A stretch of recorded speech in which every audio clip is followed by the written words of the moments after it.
Topik berikutnya adalah eliminasi Gauss. Sebagai permulaan, kita mulai dengan dua persamaan linier yang ditunjukkan di slide ini. Jadi persamaan pertama A11X1 plus A12X2 sama dengan B1. Terus yang kedua ini A21 dan seterusnya. Nah, strategi dari eliminasi variabel tak diketahui. Variabel tak diketahui di sini adalah X1 dan X2. Strateginya di sini adalah dengan mengalihkan persamaan dengan suatu konstanta sehingga salah satu variabel yang tak diketahui tereliminasi jika kedua persamaan ini digabungkan. Digabungkan di sini bisa ditambahkan atau dikurangkan. Dengan strategi ini nanti maka hasilnya akan menjadi suatu persamaan tunggal dengan satu variabel yang tak diketahui. Terus kemudian nilai yang diperoleh dapat disubstitusikan kembali ke persamaan asli, salah satu dari persamaan asli, untuk menentukan variabel yang satunya. Jadi kalau yang kita eliminasi X1, nanti kita akan mendapatkan X2, terus X2-nya bisa disubstitusikan ke persamaan yang asli untuk mendapatkan X1. Nah, ini caranya sangat sederhana, yakni mengalihkan persamaan pertama dengan konstanta A21, ya, dan persamaan kedua dengan konstanta A11.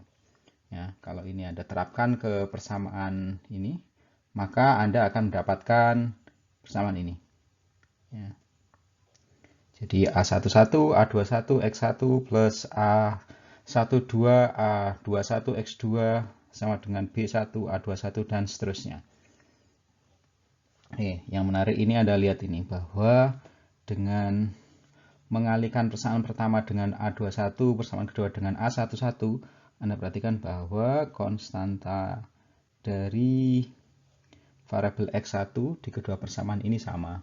Nah, kalau Anda kurangkan, maka X1-nya akan tereliminasi. Kita lihat di slide berikutnya.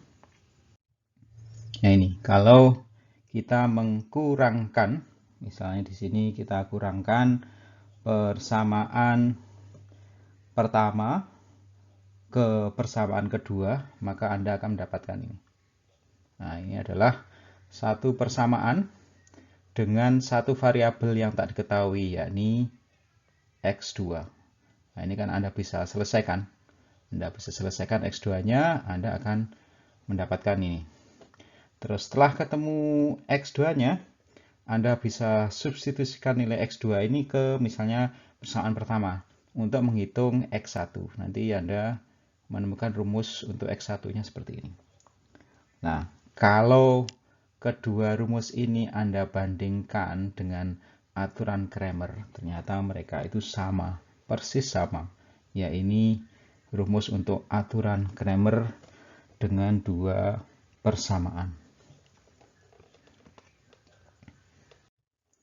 Oke, mari kita lihat contoh berikut ini.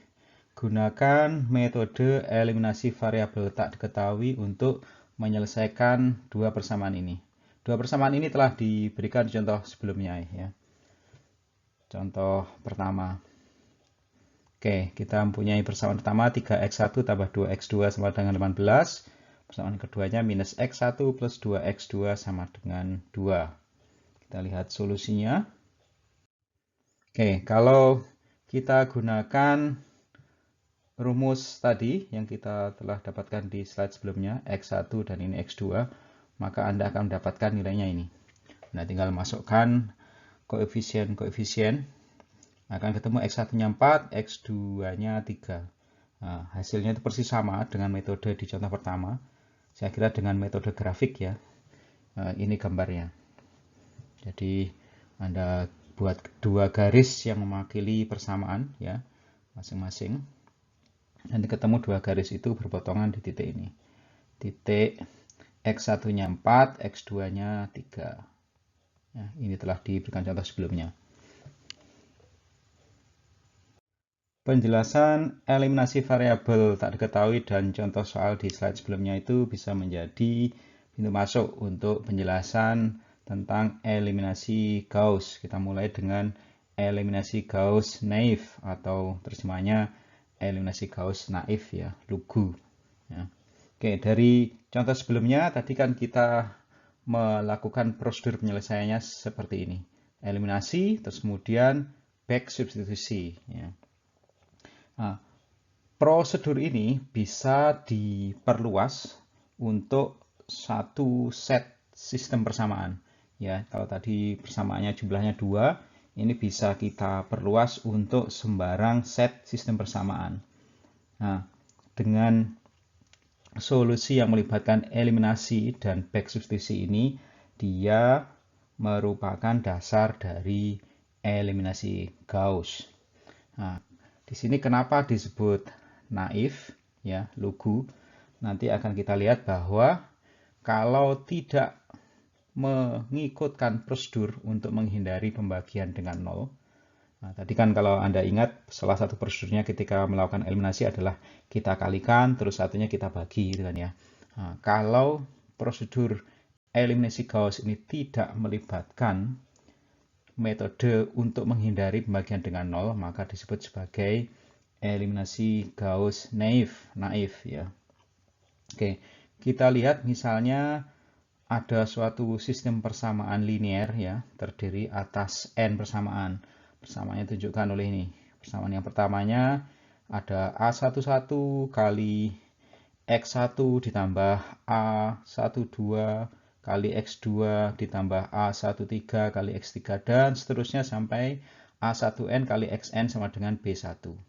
Ini persamaan kedua sampai persamaan ke N. Ya.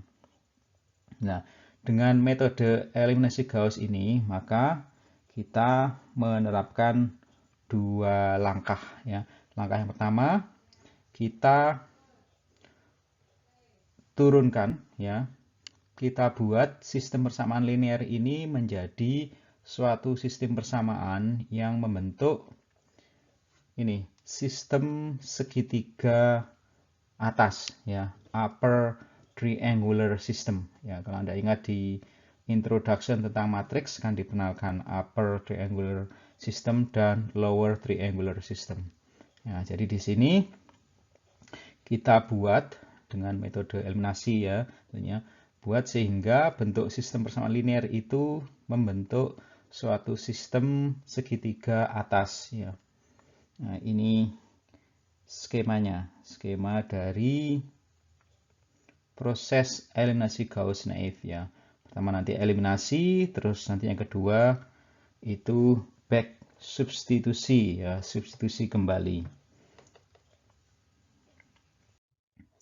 Oke, jadi bagaimana proses untuk mengeliminasi variabelnya persis sama dengan di slide sebelumnya ya. Jadi di sini kita eliminasi variabel pertamanya adalah X1 dari persamaan kedua sampai persamaan ke N ya. Di sini kita kalikan persamaan 1 itu dengan ini. Dengan konstanta A21 dibagi A11. Nah, sebetulnya kan ini kan bisa saja kita jabarkan dikalikan dengan konstanta A21 terus kemudian baru dibagi dengan konstanta A11. Ya, disebut naif sekali lagi karena dia tidak melakukan pengecekan apakah A11-nya 0 atau enggak ya. Jadi nanti ada penjelasannya kalau A11-nya 0 akan ada masalah ya. Makanya nanti ada prosedur untuk memperbaiki eliminasi Gauss naif ini. Oke, sekarang balik lagi ke yang jenis naif ini. Sekali lagi kita melakukan eliminasi variabel pertama X1 ini dari persamaan kedua sampai persamaan ke N. Nah, ini kita kalikan persamaan pertama dengan suku ini. Nanti Anda akan mendapatkan ini persamaan 9.13. Oke, kemudian setelah ketemu persamaan 9.13, kita kurangkan persamaan 9.13 itu dari persamaan kedua. Nah, nanti akan kita dapatkan ini. Persamaan ini. Jadi persamaan kedua ini dia tidak mempunyai X1 lagi. Terus, atau bentar, bisa juga persamaan yang baru ini, yang baru ini, kita tuliskan lebih kompak dalam bentuk persamaan ini. Ya. Saya kasih warna hijau. Nah, di sini kita mempunyai variabel baru A tanda petik tunggal, itu artinya dia konstanta baru setelah dilakukan satu kali operasi. Ya. Setelah kita lakukan sekali operasi, maka kita mendapatkan konstanta baru. Nah, prosedur ini kita ulangi untuk persamaan tersisa, persamaan ketiga, 4, 5, dan seterusnya. Jadi kalau persamaan untuk menghilangkan X1 di persamaan ketiga, ya kita kalikan persamaan pertama dengan A31 dibagi dengan A11. Ya. Oke, jadi ini. Nah, nanti A11 itu akan menjadi pembagi, ya, selalu menjadi pembagi. Nah, A11 inilah yang disebut sebagai elemen pivot, ya, elemen pivot. Ya, baik nanti untuk menghilangkan X1 di persamaan ketiga, persamaan keempat, dan seterusnya, nanti akan selalu kita bagi dengan A11. Ya. Sekali lagi, A11 itu elemen pertama di persamaan pertama disebut sebagai elemen pivot. Oke, nanti penampakan persamaan setelah sekali proses eliminasi dari variabel X1 ke persamaan 2, 3, sampai N, Anda akan mendapatkan bentuk persamaannya seperti ini. Ya. Nah, di sini setelah kita menyelesaikan satu set eliminasi X1, kita ulangi untuk variabel berikutnya, variabel X2. Nah, di sini kita hilangkan variabel X2 di persamaan setelah persamaan kedua, ya, jadi persamaan ketiga, 4, dan seterusnya. Ya. Metodenya sama, ya, metodenya sama saat kita menghilangkan variabel X1. Ya. Setelah selesai, kita hilangkan variabel X2-nya. Ke langkah berikutnya, kita hilangkan variabel X3 di persamaan keempat, 5, dan seterusnya. Kemudian kita hilangkan X4-nya di persamaan kelima, dan seterusnya. Sampai nanti Anda akan ketemu suatu bentuk sistem persamaan yang kompleks dalam bentuk sistem segitiga atas. Ya. Oke, ini bentuk baru dari sistem persamaan berbentuk segitiga atas, ya. Disebut segitiga atas mengikuti aturan di matriks karena semua konstanta di bawah garis diagonalnya, ini garis diagonalnya, semua konstanta di bawah garis diagonal ini nilainya 0. Makanya dia hilang, ya. Hilang semua di sini. Dan seterusnya, ya. Nah, kalau Anda perhatikan di sistem persamaan yang terakhir, persamaan 9.15D ini, kita mempunyai satu variabel, variabel xn, terus yang lainnya konstanta, sehingga nanti di akhir dari proses eliminasi ini Anda akan mendapatkan xn. Setelah ketemu xn, Anda bisa hitung variabel xn minus 1 dengan back substitution, ya, substitusi kembali. Setelah ketemu xn dan xn-1, Anda melakukan lagi substitusi kembali untuk mendapatkan xn-2 dan seterusnya. Nanti mengikuti ini rumus 9.16, ya, bahwa xn sama dengan bn. Bn-nya ini bn setelah melakukan operasi ini n-1 dibagi ann setelah melakukan operasi sebanyak n-1, ya. Ini bukan pangkat, ya. Ini menunjukkan tanda berapa kali bn itu telah diubah dalam proses eliminasi. Atau ini mengikuti persamaan 9.17, ya. Nah, ini adalah pseudocode-nya untuk eliminasi Gauss naif, ya, naive. Sekali lagi disebut naive karena tidak ada proses pengecekan apakah elemen pivotnya 0 atau tidak. Mari kita lihat contoh berikut ini. Kita mempunyai sistem persamaan dengan 3 persamaan jumlahnya, ya. Terus kita diminta menggunakan eliminasi Gauss. Tentunya Gauss-nya naive, ya. Terus kita juga diminta untuk memasukkan angkanya itu sampai 6 digit selama proses penghitungan. Ya, tujuannya apa? Tujuannya untuk nanti melihat apakah ada pengaruh terhadap kesalahan pembulatan. Ya. Kita lihat solusinya. Oke, pertama kita melakukan eliminasi ke depan, ya, forward elimination. Ya. Di sini prosedurnya kita kalikan persamaan yang pertama dengan ini 0,1 dibagi 3. 0,1-nya itu konstanta dari X1 di persamaan kedua, terus 3-nya itu adalah konstanta X1 di persamaan pertama. Ya. Terus kemudian kita kurangkan hasilnya dari persamaan kedua untuk menghilangkan nilai atau variabel X1. Nanti ketemu ini. Ya. Terus kita lakukan forward elimination lagi. Di sini kita hilangkan X1 di persamaan ketiga. Kita kalikan dengan A31 dibagi dengan A11. Ini. Ya, terus kita kurangkan hasil persamaan itu dari persamaan ketiga. Nah, nanti X1 di persamaan ketiga akan hilang. Nah, ketemulah ini. Ini masih persamaan asli. Ini persamaan kedua ini telah hilang X1-nya. Persamaan yang ketiga juga telah hilang X1-nya. Nah, untuk melengkapi proses eliminasi ke depan ini, maka kita hilangkan variabel X2 di persamaan ketiga ini. Ya. Caranya sama. Jadi di sini kita kalikan persamaan E9.5.5 ini dengan ini minus 0,19000 ya, tadi diminta untuk mempunyai angka dengan 6 digit setelah koma ya, makanya Anda lihat di sini kita mempunyai 6 digit setelah koma ya. Jadi dikalikan dengan minus 0,19 dibagi dengan ini 7,00333. Ini sebenarnya ada nolnya ya, dia tidak diikutkan di sini. Oke, kemudian kita kurangkan hasil dari persamaan itu dari persamaan ini E.9.5.6.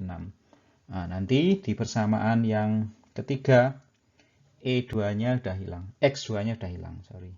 Nah, Anda mempunyai satu persamaan ini dengan satu variabel X3 sehingga Anda bisa mendapatkan nilai X3-nya.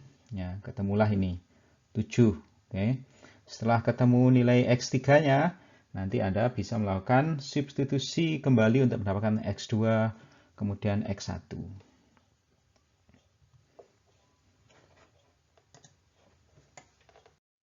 Oke, setelah ketemu X3-nya, kita lakukan substitusi kembali. Pertama kita gunakan persamaan E9.5.8 untuk mendapatkan nilai X2-nya. Nanti ketemu X2-nya ini, minus 2,5. Terus, setelah ketemu X2 dan X3, kita gunakan bantuan persamaan yang pertama, E9.5.4 untuk mendapatkan X1. Ketemulah X1-nya 3. Nah, hasil dari metode eliminasi Gauss-Naif ini persis sama dengan solusi eksak ya. Ini. Nah, untuk sebagai pengecek ya, apakah hasil dari proses eliminasi Gauss-Naif itu betul atau tidak, setelah Anda mendapatkan nilai variabel X1 sampai Xn-nya, Anda bisa masukkan angka-angkanya ke persamaan. Nah, nanti kalau dia sama ya, memenuhi persamaan ya, berarti solusinya solusi yang betul. Berikutnya adalah jebakan atau kelemahan eliminasi Gauss-Naif. Yang pertama tentunya adalah masalah dengan pembagian 0. Ya, kalau Anda perhatikan misalnya ada sistem persamaan seperti ini, maka elemen pivotnya A11-nya itu sama dengan 0 ya. Di sini nanti Anda mempunyai A1 sama dengan 0. Nah, kalau kita terapkan eliminasi Gauss-Naif, maka tidak akan kita dapatkan solusinya. Ya, kalau misalnya di programnya kita masukkan code untuk Eliminasi Gauss naive, kita selesaikan persamaan ini, nanti programnya akan memberikan report bahwa akan ada pembagian dengan 0, sehingga programnya akan berhenti secara otomatis. Yang kedua tentunya adalah kesalahan pembulatan. Ya. Kesalahan pembulatan ini bisa kita perkecil kalau kita perbanyak jumlah digitnya. Kalau di contoh soal sebelumnya tadi sampai 6 digit. Nah, itu pun tadi kalau kita hitung secara lebih detail, itu dia masih punya kesalahan sekitar 0,000043%. Ya. Tapi tidak kelihatan ya tadi ya. Tapi kalau misalnya Anda hitung pakai komputer terus digitnya ada tambahi, maka akan ketemu atau kelihatan itu kesalahan pembulatannya. Kemudian jebakan atau kelemahan yang ketiga dari metode eliminasi Gauss ini adalah kondisi sakit ya, ill condition. Ya, di sini kondisi sakit ini terjadi kalau misalnya ada perubahan sedikit dari konstanta dari salah satu persamaan, maka dia akan memberikan efek yang besar sekali. Ya. Nah, kalau kondisinya tidak sakit, maka perubahan sedikit dari salah satu koefisien, maka dia harus memberikan perubahan sedikit pula terhadap solusinya. Tapi sekali lagi kalau Anda merubah misalnya hanya 0,1 itu, tetapi hasilnya berubah besar sekali. Nah, itu adalah tanda bahwa sistem persamaannya itu dalam kondisi ill ya. Oke, kita bisa lihat misalnya ini ada contoh sistem persamaan dengan dua persamaan ya. X1 ditambah 2x2 sama dengan 10. Persamaan yang kedua 1,1 x1 ditambah 2x2 sama dengan 10,4. Di sini kita selesaikan sistem persamaannya untuk mendapatkan X1 dan X2. Terus kemudian nanti kita lihat kalau misalnya koefisien X1 dari persamaan kedua itu kita ubah dari 1,1 ya menjadi 1,05 ya. Jadi dari saya pakai warna kuning atau orange kita ubah nanti dari 1,1 misalnya kita ubah menjadi 1,05 ya. Oke, dengan rumus sebelumnya kita bisa mendapatkan nilai X1-nya itu 4, X2-nya 3. Ya. Oke, kita telah mendapatkan solusi X1 dan X2-nya, nilainya masing-masing tadi adalah 4 dan 3.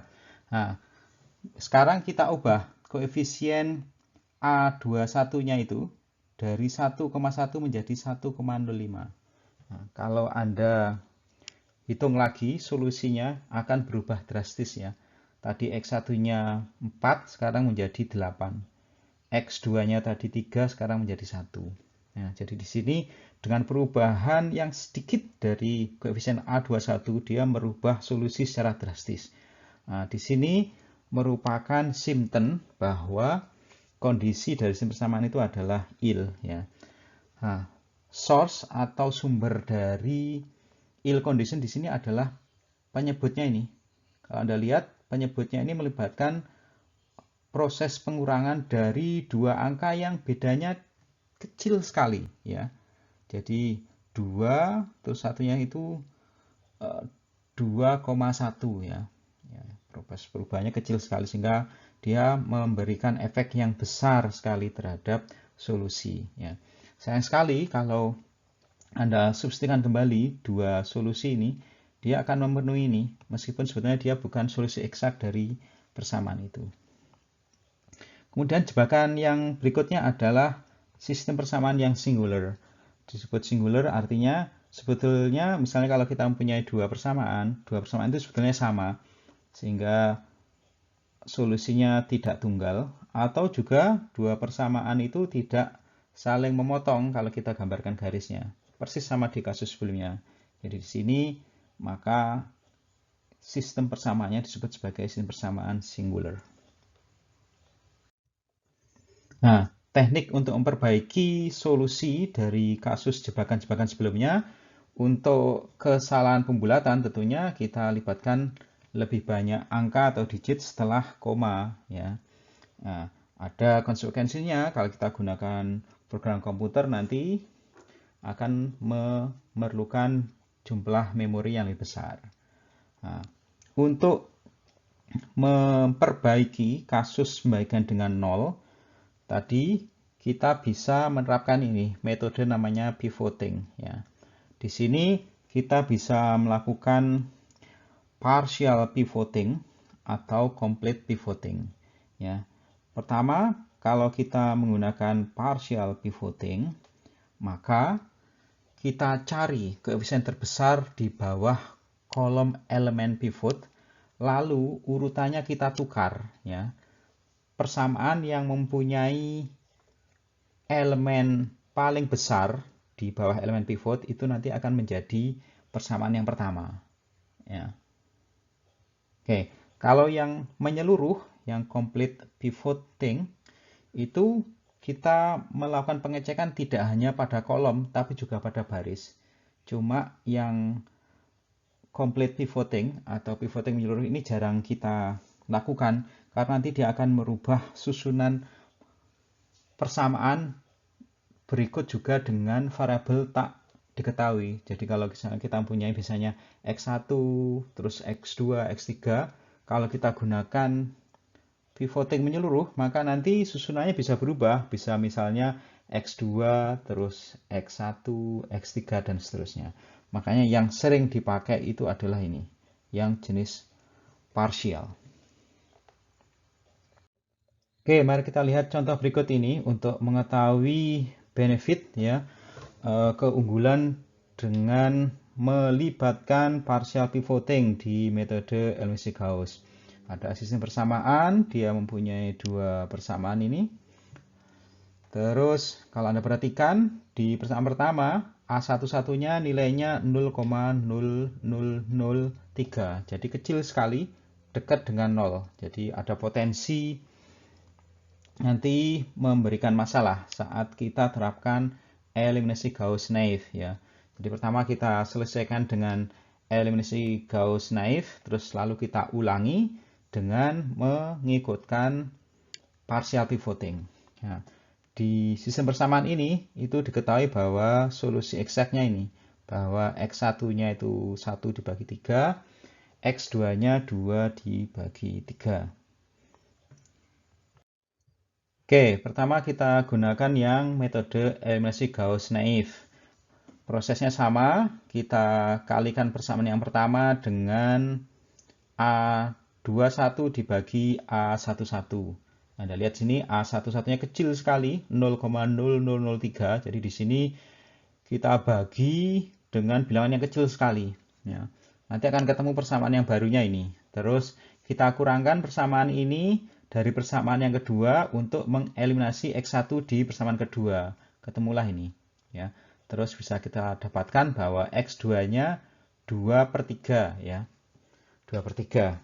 Ini dalam bentuk fraksi. Tapi kalau Anda tulis dalam bentuk desimal, 2/3 itu kan bisa 0,67 atau 0,667 atau 0,66667 dan seterusnya. Ya. Jadi dia bisa Anda representasikan dalam 3 digit, 4 digit, 5 digit, dan seterusnya. Oke, setelah ketemu X2, kita hitung X1-nya. Nanti rumusnya akan mengikuti persamaan ini. Bahwa X1 sama dengan 2.0001 minus 3 kali 2/3 dibagi 0,0003. Ya. Rumus E.9.91 ini untuk X1, dia itu hasilnya sangat sensitif terhadap jumlah digit dari X2-nya. Ya. Nah, hasilnya tunjukkan di tabel ini. Ya. Kalau misalnya kita gunakan 3 digit dari X2, jadi X2-nya kan 2/3. Kalau Anda wakili 2/3 itu dengan angka 0,667, nanti akan ketemu X1-nya ini, minus 3,33. Nah, ini kesalahan absolutnya. Tadi kan sudah ditunjukkan. Solusi eksak dari X1 tadi kan 1/3. Kalau Anda gunakan 4 digit untuk X2-nya, jadi 2/3 itu sama dengan 0,6667, Anda akan mendapatkan X1-nya 0. Ya. Kalau Anda gunakan 5 digit, ya ini, ketemu X1-nya ini, dan seterusnya. Anda perhatikan di sini bahwa sekali lagi nilai X1-nya itu sangat sensitif terhadap jumlah digit yang digunakan untuk mewakili X2 ini, yang 2/3. Inilah kelemahan metode eliminasi Gauss-Naive.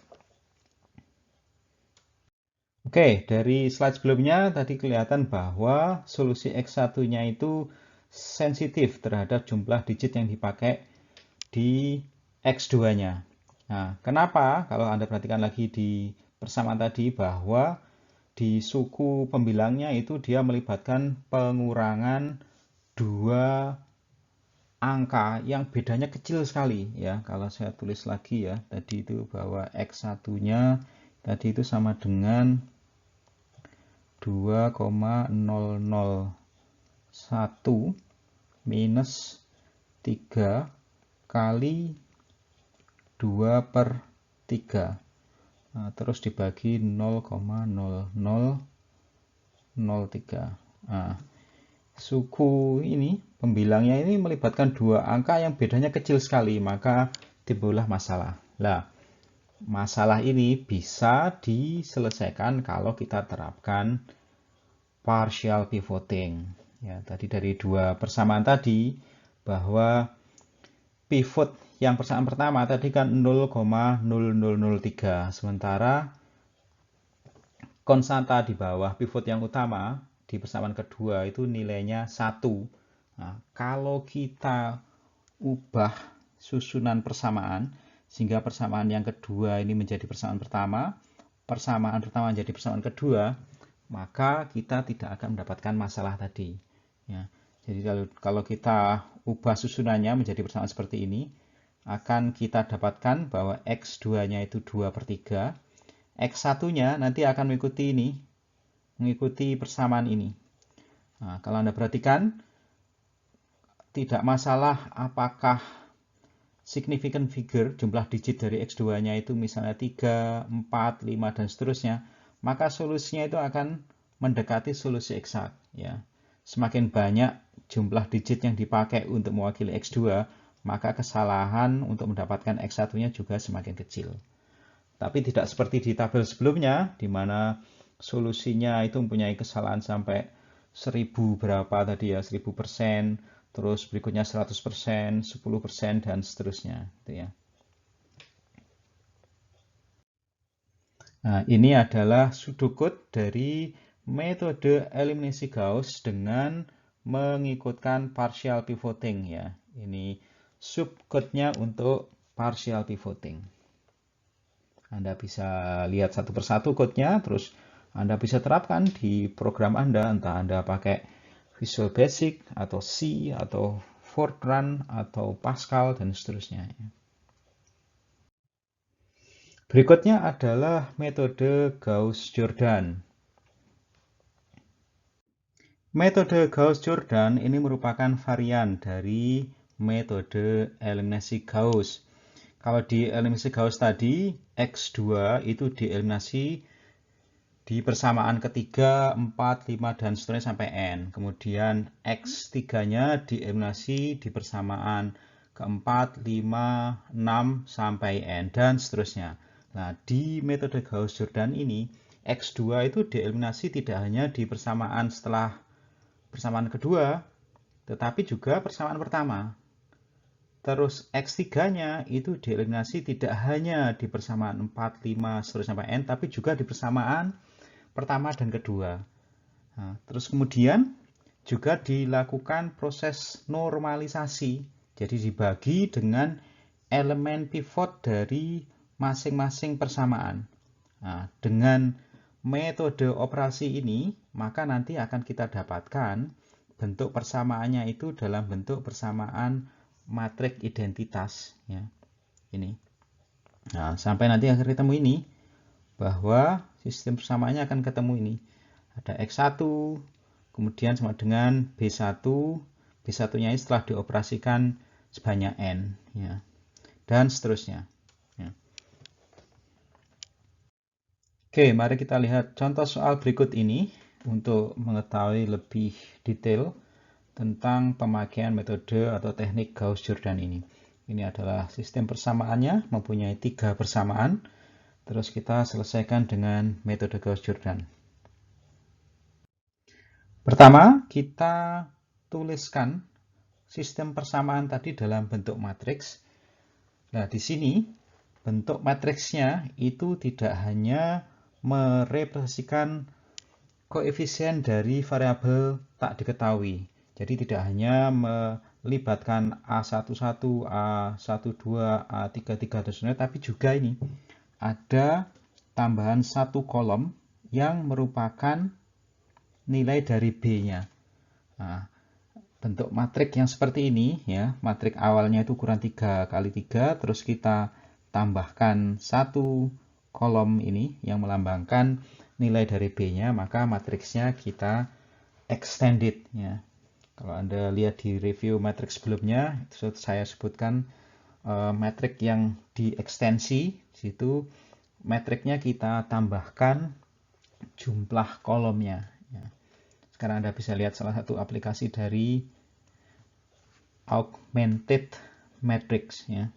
Oke, dengan metode Gauss-Jordan ini, pertama kita normalisasi persamaan pertama itu dengan membagi masing-masing koefisiennya itu dengan elemen pivotnya, ya. Di persamaan pertama ini, kalau Anda perhatikan, elemen pivotnya adalah 3. Jadi kita bagi setiap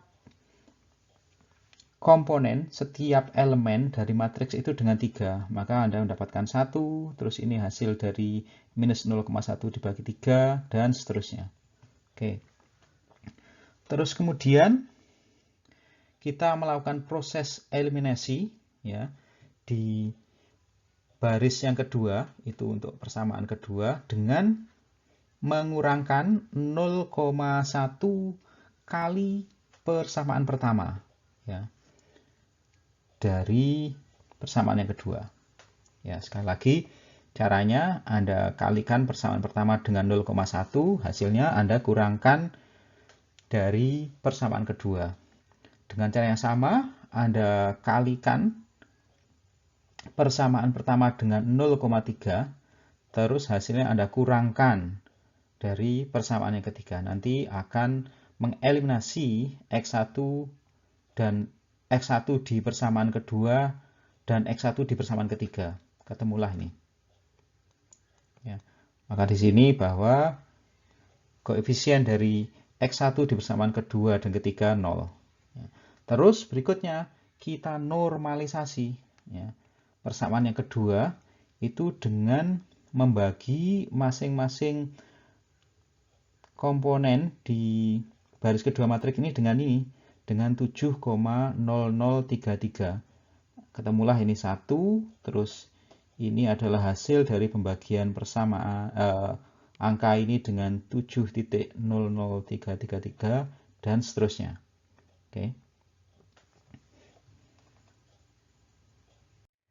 Berikutnya kita eliminasi X2 dari baris ketiga dan baris pertama, ya.